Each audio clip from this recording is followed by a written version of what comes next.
Okay, the next set of binary search tree operations we are going to see are the traversals. Traversal basically is similar to the traversal that we know in other data structures we have seen before, like doubly linked list. Simply means visiting each node exactly one time, usually to print it, but maybe to do other processing like counting or finding the sum and so on. But visiting each node only one time is called traversal. Now in trees, as I mentioned earlier, there are many different ways of traversal, but we can categorize them into two groups. One is called breadth first traversal, and the other one is depth first traversal. So we're going to start with the breadth first traversal. Breadth first, as the name suggests, we are trying to go breadth wide first before we go deep. So breadth first traversal is visiting each node starting from the lowest or maybe from the highest but this is a keyword, level by level, visiting the nodes level by level. So we visit a node. If we are starting from the top, we're going to visit the first level, the node where the root is, the level where the root is, and then the level below that, and so on. So we're visiting the nodes level by level. Now for each level, the convention is to visit the elements in that level from left to right. But you can also do it from right to left if you wish. So this is why there isn't, even in breadth first, there is more than one way of doing it. But the convention is to do it top to bottom, left to right. And that's what we're gonna show an example of in this lecture. So there is a very simple algorithm for doing breadth first traversal, but it requires the use of a queue, and this is the algorithm. So we create an empty queue and then we put the root element in the queue. Then we start a loop that will repeat as long as the queue is not empty. Each time in the loop we do the following four things: dequeue the next element from the front of the queue, visit that element, and then enqueue its left child provided the left child is not empty, and enqueue its right child provided the right child is not empty. So if you continue doing this until the queue becomes empty, you will see that you will have visited the elements or the nodes level by level. We're going to take an example to see how this works. So suppose we have a queue and we have already enqueued the front element or the root. So this is before the loop. It says enqueue the root, so we have enqueued the root H. Now we're going to start the loop, and the loop involves four things: dequeue the front element, visit it, we shall be writing the ones we visited here in the order we visited them, and then enqueue their left and right children. So let's go. So first we dequeue H and visit it, meaning print it, put it here. So H is now our current node.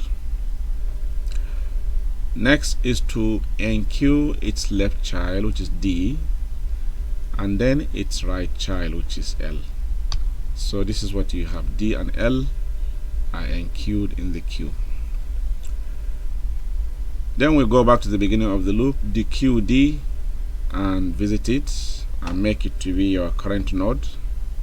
So you see D has been removed and it is now our current node. Now enqueue its children, B and F. So we have B and F enqueued. And then again repeat the QL and visit it. Okay. And so L is now our active vertex. Next is to enqueue its left and right children, which are J and N. So you see J and N are now in the queue. I hope you notice by now we have done with level 1 and level 2. And it is from left to right, so H, D, L. Okay, next with the queue B and visit it, because B is the one in the front of the queue. So we are left with F, J, and N. But now we have to enqueue the children of B, which are A and C. So A and C will be enqueued. Next with the queue F and visit it, and F becomes our current node. Now enqueue the children of F, E and G. So E and G are stored in the queue. Okay, next with the queue J and visit it. Okay, and make it to be our current node. And then now enqueue I and K, the children of J. So I and K are enqueued in the queue. Okay, next with the queue N and visit it. Okay, and make N to be our current node. And then enqueue M and O in the queue. So M and O are enqueued in the queue. So again, as you can see by now, we have finished visiting the node in this level from left to right, B, F, J, N. Okay, B, F, J, N. So next we're gonna dequeue A and visit it. This time there is nothing to enqueue because the left and right of A are both empty. So we just go and dequeue the next element, which is C, and visit it. Nothing to enqueue. Dequeue E and visit it. Dequeue G, dequeue I, dequeue K, dequeue M, and dequeue O. So again, by this you see that we have visited all the elements in the bottom level. This is basically what breadth first traversal is about, visiting the nodes in breadth first order. So we have to finish all the level before we go to another level, and so on. Now it doesn't have to be from left to right. It could be from right to left. Also, it doesn't have to be from top to bottom. It could be from bottom to up, but this is the normal convention: top to bottom, left to right. Okay, the next category of traversal is depth first. Okay, before we look at the depth first, as we said, after explaining each operation, now we show how it is implemented as a Java code. This is the method for the breadth first. It is doing exactly what we saw in that example and also in the algorithm. So we define a variable P of type node and initialize it to root. We create an empty queue of what? BST nodes. So we're going to be storing nodes in our queue. Okay, first check that the root is not null, because if the root is null there is nothing to do. But assuming it is not null, then we follow the algorithm. The algorithm says enqueue the root, q.enqueue p. Well, p initially is root, so we are enqueuing the root. Then start a loop as long as the queue is not empty. Okay, what do you do in the queue? 4 things. Dequeue the front element, call it p. Visit p. I remember the visit method, it will just print p.key. And then check if p.left is not null, enqueue it, q.enqueue p.left. And also check if p.right is not null, enqueue it. As simple as that, exactly what we described. This will implement the breadth first method. Okay, let's move on to the depth first traversal methods. In the depth first, the idea is to go as deep as possible. Only when you get stuck, you cannot go any deeper, then you backtrack and try to go to the right, and then again keep going deep to the left until you cannot move any further, then you backtrack up. So this is what it says here: depth first traversal, proceed as far as possible to the left. But you can also do it to the right as another way. Just like we mentioned with the breadth first, you can do left or right. Now you go as far as possible to the left, then backtrack or back up if you get stuck, because as far as possible means once it is no more possible to go left, so back up until you meet the first node that has a right where you have not yet visited. That's what is meant by back up until the first crossroad. Then go one step to the right, only one step. If you are doing the other way, go one step to the left, and then again go as far as possible to the left, and so on. So keep doing this until you visit all the keys. If you do this, this is called depth first traversal. Now there are three common ways that we can do depth first traversal. The difference depends on at what point do we visit the key of a particular node. When we come to that node, do we visit it first before we process the left subtree and then the right subtree? So if you are doing that, this is called preorder. So preorder means visit the node first, so V is for visiting the node, then traverse the left subtree, that is L, and then traverse the right subtree. So if you are processing the node first, then it is called preorder depth first traversal. On the other hand, if you wish, you can delay visiting the node until you process the left subtree, then visit the node, and then process or traverse the right subtree. So if you are doing this, because the V is in between the left and right, it is called Inorder depth first traversal. And finally, you may decide to delay visiting the node until after you process both the left and right. In that case, you have what is called Postorder Traversal, Postorder depth first traversal.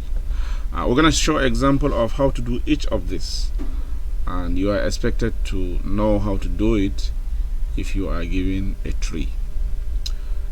Starting with preorder. So consider this example. Suppose the same example that we did for the breadth first. Suppose you want to traverse this tree in preorder traversal mode. So in preorder, of course, we're going to start from the root, and the algorithm says visit the node first before you try to process the left. So we're going to visit the H first, okay, and then try to go to the left. When you come to the left, you're going to consider it as a new tree, so you're going to visit its root first. So we come to D and visit the D, okay, then go to the left of that. So visit B next, and then A. So now that we are done with A, and A has no left, so we are stuck, right? So we back up or backtrack to B and try to do its right. Remember, we have done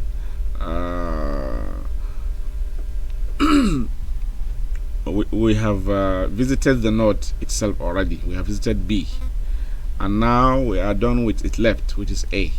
So now do its right, which is C. Okay, so the next one is to visit C. So at this point we are done with this subtree. In other words, we have done D and we have done its left subtree. So we're gonna go to its right. Go and do F next. Okay, so when we come to F, again after the node we're gonna go do its left, which is E, and then its right. Now at this point we have done the whole left subtree of H, of our main tree. So we're gonna go to the right. Okay, so the next element will be L, and then J and I. Keep going to the left until you cannot go any left further, then you go up. So L, then J, then I, and now we go to K. At this point we are done with this left subtree. Okay, we already did the L, so now we'll go to the right. So N is next, then M, and then O. So if you are doing pre-order depth first, this is how the elements are going to be visited: H, D, B, A, C, F, E, G, L, I, J, K, and so on. Okay, what about, so this is the final answer. What about in order? In order says when you come to a node, don't visit it yet. Delay the visiting until you are done with the left subtree. Then you can do the node, and then you can process the right subtree. So when we come to H, we don't visit H. We delay. We go to the left subtree. But left subtree is also a tree, therefore we're going to delay visiting the node until we are done with the left. And similarly, when we come to B, we're going to delay until we are done with the left. However, when we come to A has no left, so we can visit it immediately. The left is empty. Okay, also it has no right, so basically we are done with this subtree. So we're gonna go back now and do the B, because we are done with its left.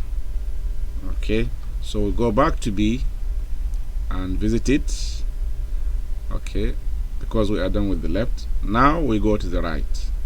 It's a left node, right, left, visit the node, then right. So next is right.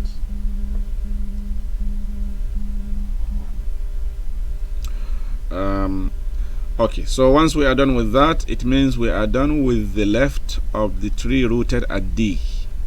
So we can now go and do the D. Okay, once we are done with the D, we can now do its right. And of course, when we come to the right, we don't do F straight away. We're going to delay until we do E. So E, then F, then G. And at this point we are done with all of this left subtree of H, so we can visit the H itself. Alright, so we visit the H, and then now we can do the right in a similar manner. So L, J, I, K. Okay, and then now the L. Okay, and then N, we're gonna delay it, do the M, then the N, and then finally the O.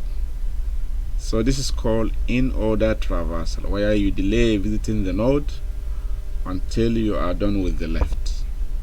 After the left, you do the node, and then you do the right subtree. Yeah.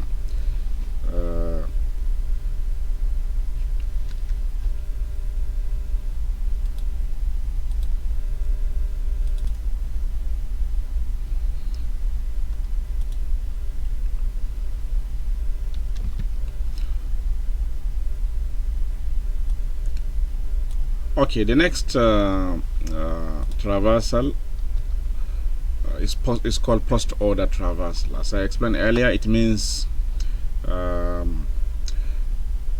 doing both the left and right, or traversing both the left and right before traversing or before visiting the node itself.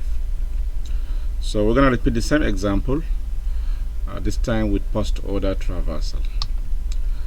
So when we come to H, this time there's going to be a big delay because we cannot visit H until we are done with both its left and its right. So in fact, H is going to be the last one to be visited.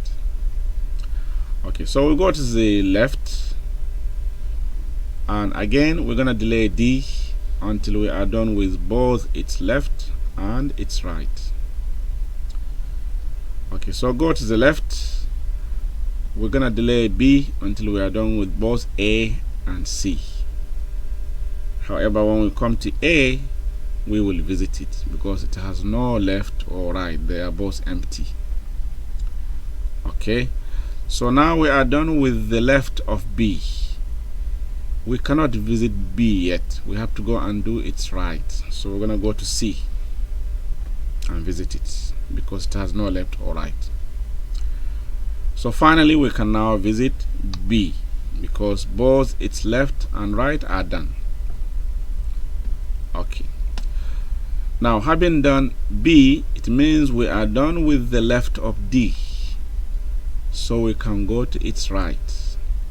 So the next is to go to F, but we cannot do F yet until we do its left and right. So actually the next element to visit is E and G, and then finally F. Okay, because we are done with both its left and right.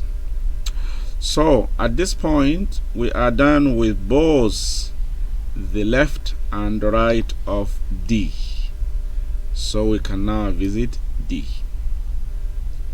And it means after visiting D, we will have been done with the left of H, so we're gonna go to its right.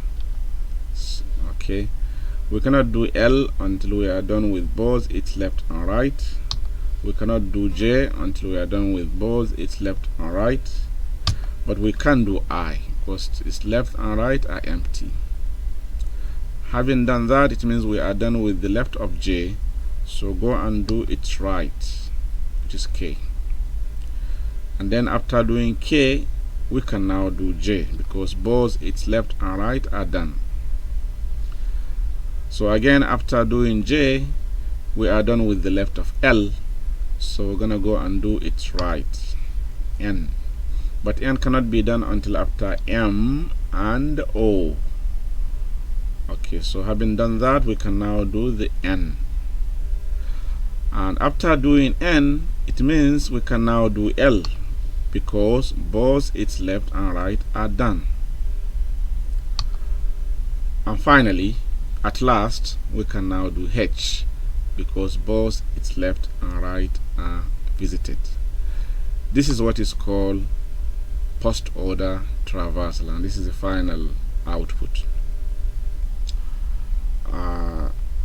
And in terms of the implementation of these depth first traversal methods, you will be very surprised to see the code. It's very short, very clear, very close to the problem, simply because they are recursive methods, as you can see here. Let's look at the preorder first. So the preorder, we have a reference to a tree. We check if that tree is not null, then you just have to do three things. Visit the node referenced by that P. Then do a recursive call on the left subtree. And then finally do a recursive call on the right subtree. That is it. Exactly what we have been doing. Visit a node. Because the left subtree is a tree, you can call the same method to process it.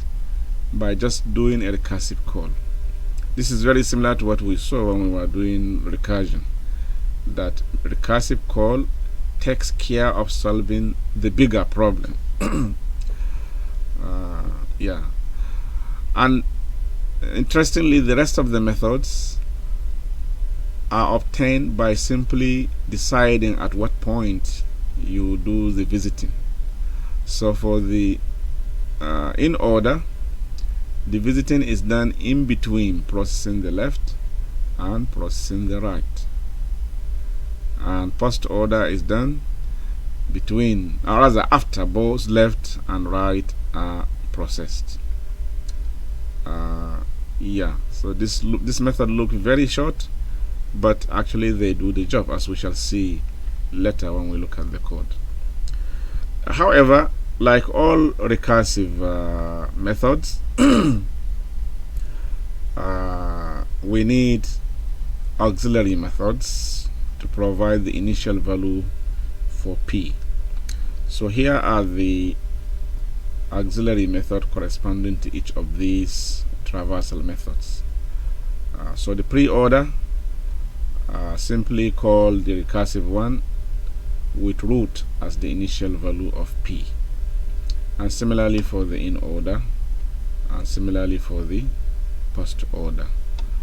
So this method, as we mentioned earlier, they normally come in pairs, one that will do the real work and one that will initialize the variable here.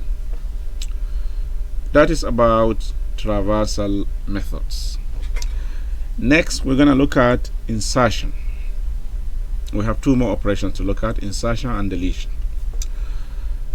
Insertion is very similar to searching. Basically, all it involved is we're going to start from the root, keep comparing the element we are inserting with the root of the particular tree. If the element is smaller, we do the insertion on the left subtree, or we do the insertion on the right subtree if the element is bigger.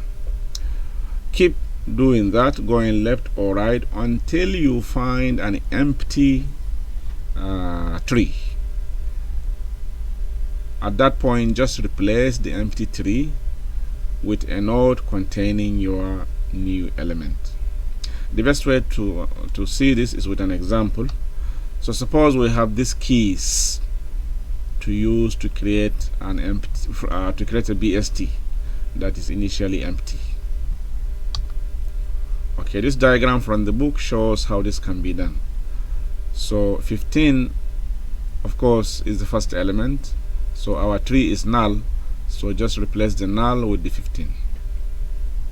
When you come with 4, you're going to compare it against 15. Okay, 4 is less than 15, so we're going to go to the left, and when we go to the left we find an empty node, so we're going to replace that empty node with the 4. Okay, 20, again start from the root. Okay, 20 is greater than 15, so we're going to go to the right, and when we go to the right we find an empty node, so we replace that empty node with the 20. Similarly, 17 is bigger than 15 but less than 20, but to the left of 20 is an empty tree, so we replace it with a node containing 17. And finally, 19, bigger than 15, less than 20 but greater than 17, but to the right of 17 is an empty tree, so we replace that with a node containing 19. This is simply how to do the insertion. Very similar to searching, just going left or right and so on until you find an empty slot. Just insert your new element there. And as you can see, the ordering is clear. All elements on the left are less than the root, all elements on the right are greater than the root, and you can repeat the same process for any particular node. So it is a real BST that you're gonna get. In terms of the method, again, because it is recursive, is very similar to what we have just explained. So the real method receives two arguments: the element to insert and reference to a node. So we check. If P is null, then we have found a place to insert. Just create a new node containing your element and replace the P with it. So P becomes the new node. Okay, so this is actually the base case. This is the terminating case. When you reach an empty node, just replace it with a new node containing your element. But suppose P is not null, then you just need to repeat the process either on the left subtree or on the right subtree, depending on how your new element compares with P.key. So if the target, or if the new element compared to P.key is less than 0, it means the new element is smaller. So do the insertion on the left subtree just by making a recursive call. Now when you do that, you're going to receive an updated tree, because you see the method is not void, it's returning a node. So replace the current P.left with that tree, because we have done insertion on the left, so the left subtree has been updated with a new element. So we're going to replace our P.left with that. Similarly, if the new element is greater than P.key, do the insertion on the right and replace the P.right with the resulting tree, the resulting updated tree. At the end, return the P that has been updated.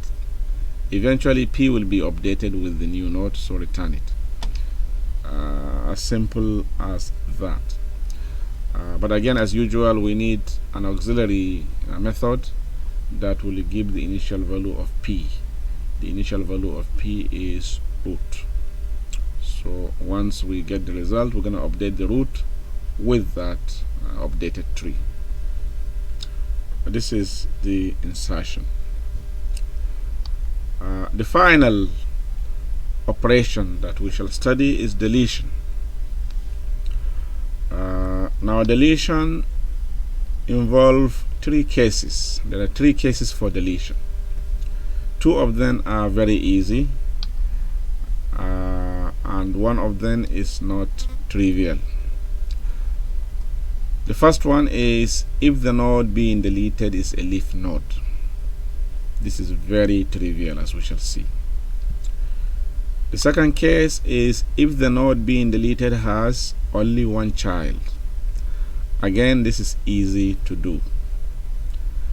But the last case, if the node being deleted has 2 children, this is where you need to do some work. Alright, so we're going to take each of these cases one by one, starting with the easiest, each one with an example, and then at the end we shall see the code. So let us take the case where the node being deleted is a leaf node, like 16 here. To delete the node that is leaf node, all we have to do is replace it with null, so that the left of 20 will be null. Simple. It doesn't depend on anything, just delete it. So this is what we're gonna get. If a node is a leaf, just delete it. Second case, if the node being deleted has only 1 child, whether left child or right child, but it's only 1. Like here, to delete 20 is very easy. All you have to do is replace the 20 with the only 1 child. So we're going to promote 16 here to come and replace the 20. So 16 is going to be the right child of 15. Okay, as you can see in this diagram. The same thing will happen even if the element has only the right child. Just promote the right child to replace its parent. Yeah, so deleting a node that has only 1 key is very easy. However, deleting a node that has 2 children is not trivial, because when you delete it, you're going to be left with a disjointed tree. Alright, and there are 2 methods of doing this. One method is called deletion by margin, and the other one is called deletion by copying. We're going to explore both methods, but we shall decide on one of them in terms of our implementation, because the other one has a little bit of disadvantage. Now, as written here, when you delete a node that has 2 children, you will be left with a disjointed tree that has 2 or 3 components. For example, suppose we delete 10 in this tree. Then we are left with one part, and another part, so 3 parts. You may have only 2 parts if it happens that you are deleting the root. If it is the root you are deleting, then you will be left with 2 parts.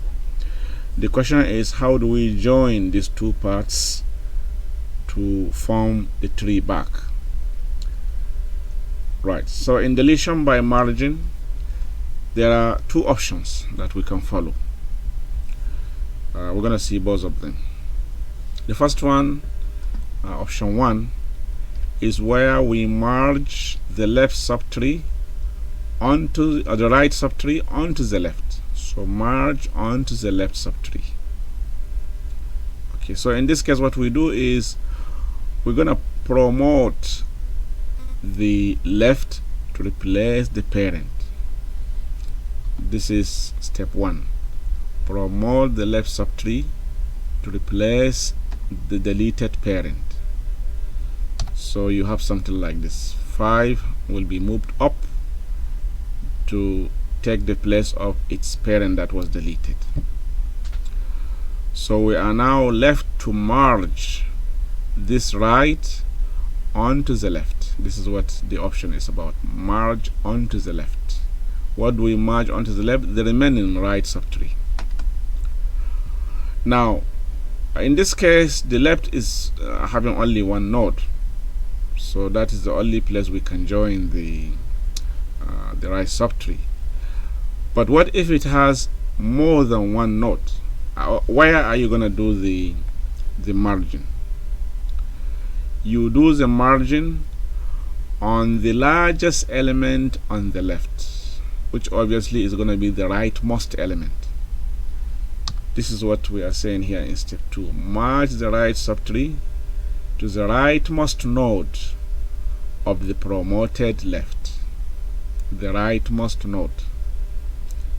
Alright, so in this example there is no this is the rightmost node because it's the only node. So we just make the right subtree to be on its right. And you can see the order is still maintained. Everything here is less than 15. Everything here is greater than 5, and so on. So the tree is still BST. So this is one option you have in terms of deletion by margin. The other option is to promote the right to replace the deleted parent, and then merge the left onto the right. So that's what we're going to see in the next part. So it's the same problem. Deleting 10, we are left with these 3 disjoint parts. How do we join them? So the other option is to promote the right to replace the deleted key, and then merge onto that right. Merge the left onto that right. Okay, so this is what you have after promoting the right, and now what is left is to merge the left onto the right. Merge onto the right. So again, the question is, where should you merge the left on the right? You should merge the left on the smallest element of the right. Usually the leftmost is going to be the smallest. So merge the left onto the leftmost element of the right. In this case, the leftmost element is 11 itself. So all we have to do is link the 11 to the 5. I hope this is clear. So this is called deletion by margin. Let us take one more example of this to demonstrate the problem that can happen with deletion by margin. Suppose we want to delete 15 in this tree. Obviously we will be left with two parts, the left part rooted at 10 and the right part rooted at 30. So here there is no promotion needed. All that is needed is to merge one onto the other, and you have two options: either you merge the left to the leftmost of the right, okay, which in this case is 20, or merge the right to the rightmost of the left. Merge the right to the rightmost of the left. Okay, the rightmost is going to be the biggest element on the left, so that's why we merge the right on that. Okay, so and that is what we are seeing here. Actually, this is showing one of the options, merging the right to the rightmost element of the left. So to the right of 12 we're gonna have this right subtree. Okay, what is the other solution? Merge this left to the leftmost element, which is 20. Well, it's not the same example actually, but this is showing the other way. Suppose it is this tree that we have, and again we are deleting 15. Actually it's showing the same way. We are merging the right to the rightmost, which is 10, but actually there is another way where we can merge onto the left as well. But this example is showing us something else actually, which is the disadvantage of merge sort, that sometimes the tree that you get after the deletion could be taller than the original tree, like what we have in A. We started with a tree that is of height 4, 1, 2, 3, 4, but see the tree that we got is of height 1, 2, 3, 4, 5. So we ended up with a tree that is taller. In BST it is not good to have a tree to be tall, because as you must have observed, the number of searches that you have to do to reach a target depends on the height of the tree. So the smaller the height, the faster will be your search. So if you can't have it, we want the height of the tree to be as short as possible so that we can have faster searches. Unfortunately, if you are doing deletion by margin, you may end up with a taller tree. Okay, it's not all the time that it will be taller. This example is showing where it can be shorter, but at least there are times where it will be taller. And this is why we are not going to use this method in our implementation. We shall use the next method, which I will explain next. It's called deletion by copying. Now, deletion by copying is a better approach, as already explained, because it guarantees that the resulting tree will never be taller. It may remain the same or it may be shorter, but never be taller than the original tree. So what does this method involves? It simply involves replacing the key being deleted with a copy of its immediate predecessor or immediate successor, and then deleting that immediate predecessor or successor. Now the question is, what is immediate predecessor and what is immediate successor? A key's predecessor is the key in the rightmost node of its left subtree. So you're going to go to the left subtree and find the biggest element there. and of course the biggest element is going to be the rightmost, so that is going to be the predecessor for our node. Similarly, for the successor, to find the successor you go to the right subtree, but you're going to look for the smallest element there, and the smallest element is going to be the leftmost. Okay, so what you do is you copy the value of that predecessor or successor to replace the key that you are deleting. This is why the method is called by copying.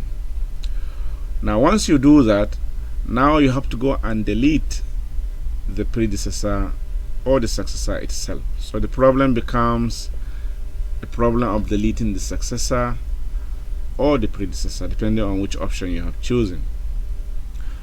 However, the good news is that the predecessor or successor are always going to be either a leaf node or a node with only one child. Therefore, deleting them is trivial, as we have seen already. So this means we are actually reducing, by this method, reducing the problem to that of one of the two trivial cases. Yeah, this is going to be more clear when we take examples. So let us take example. We're going to use the successor first as our option 1.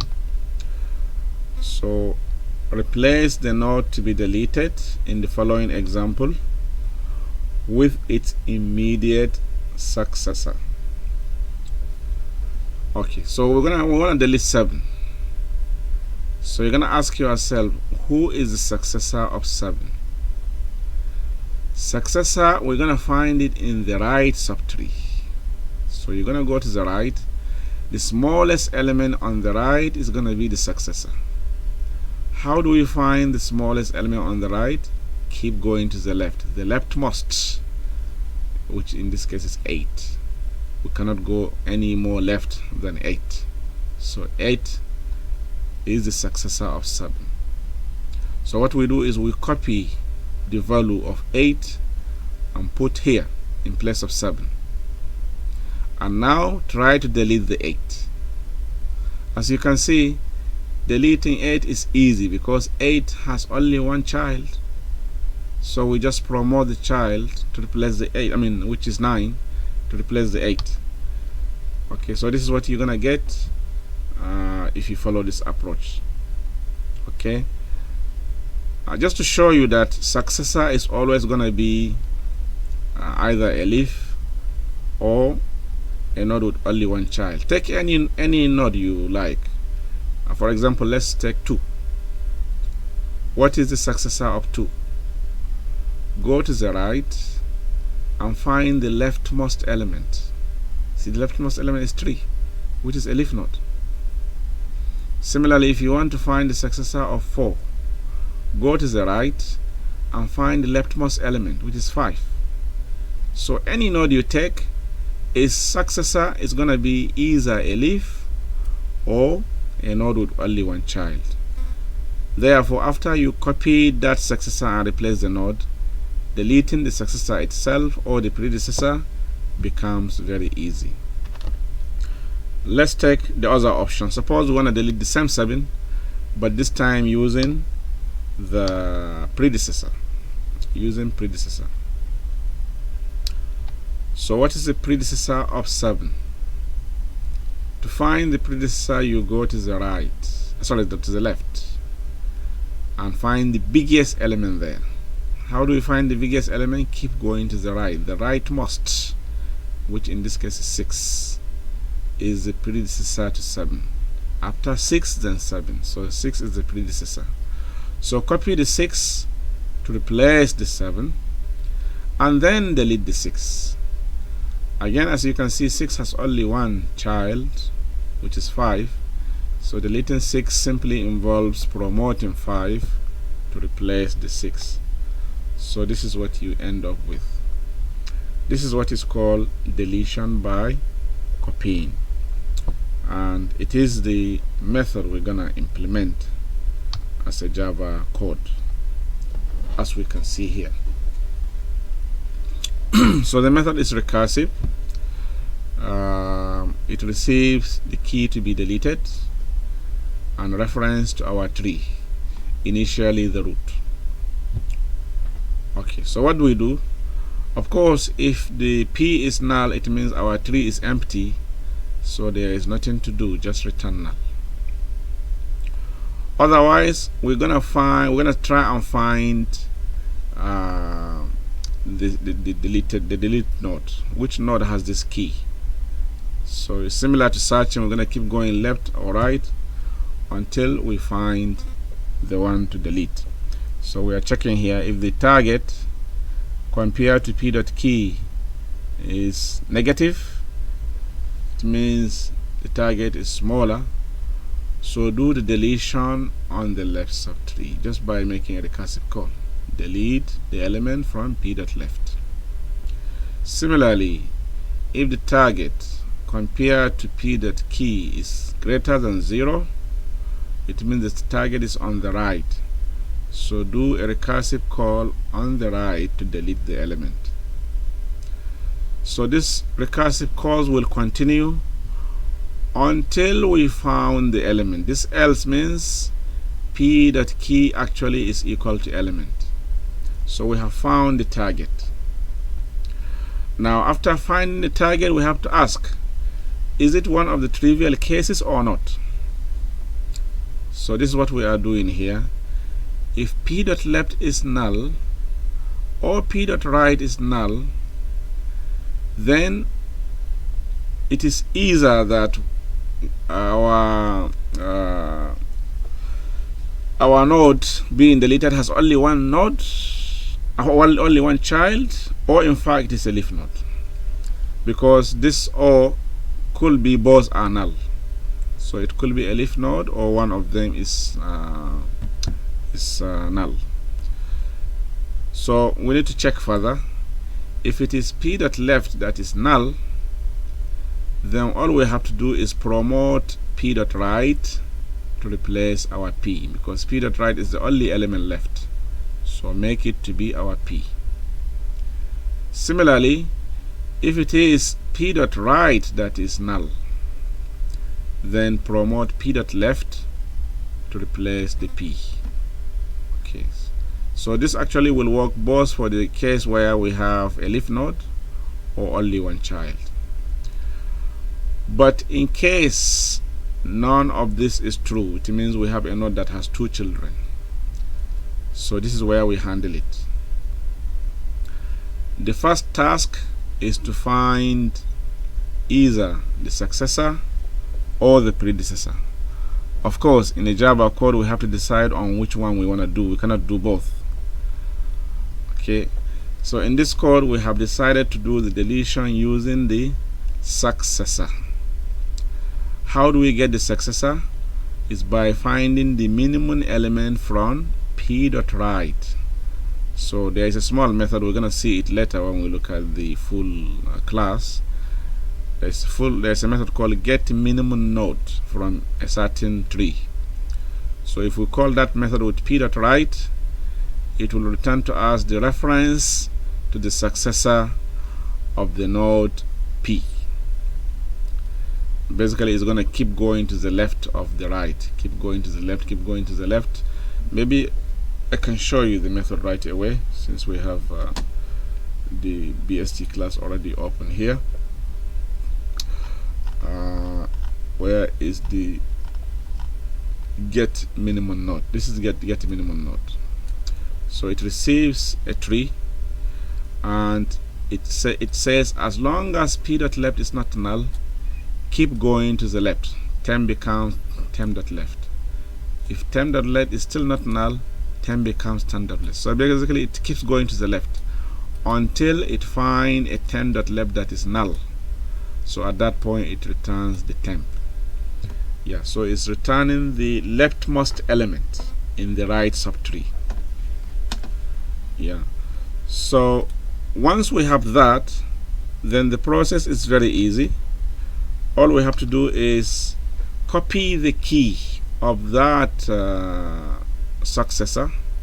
So temp.key, temp is the successor, So assign temp.key to p.key, and now delete temp.key from p.write. So we do a recursive call, but this time with the successor on the write subtree, and update our p.write to be the resulting tree.